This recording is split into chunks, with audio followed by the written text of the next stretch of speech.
दिलीप पाल पल्लेदार 20 रुपया कलम पर तुम्हारे लिए स्पेशल।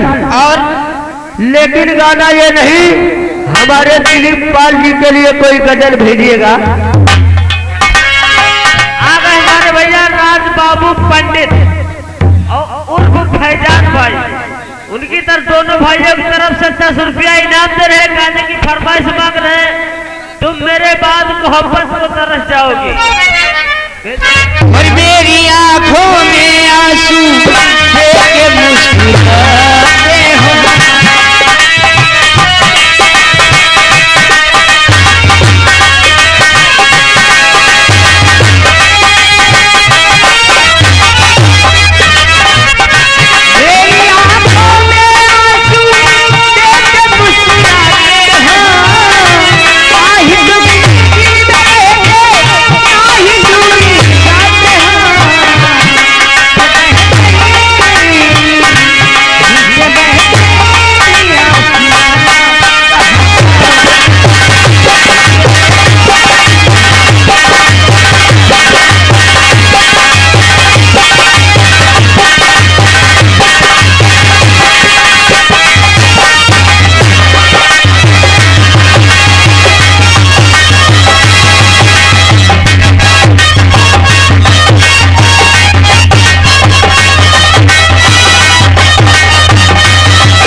हिमांशु छोटा सा बच्चा है।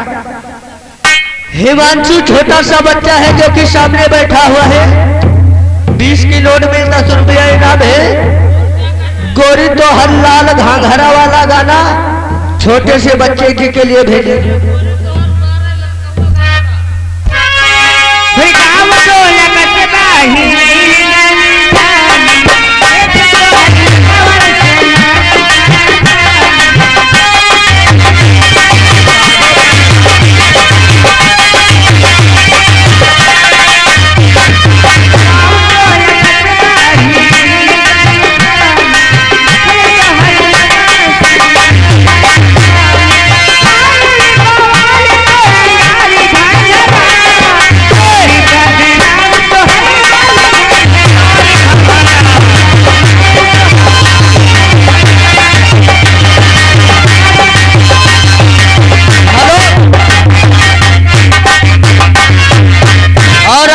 हमारे भैया ओम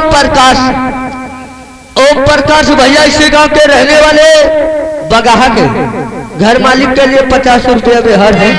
हेलो, और कव्वाली की फरमाइश है गांव लोगों की।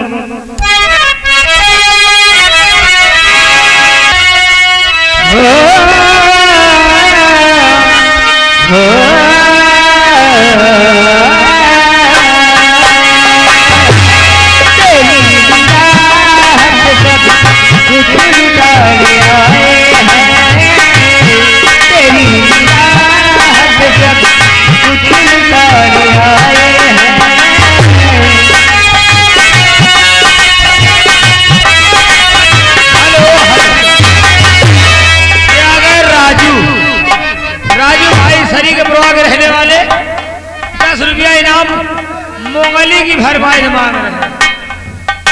और आगे यानी हमारे भैया दयाराम मिस्त्री झौकपुरा रहने वाले घर मालिक के लिए 100 रुपया व्यवहार है। पार्टी लाख लाख धन्यवाद करते हैं।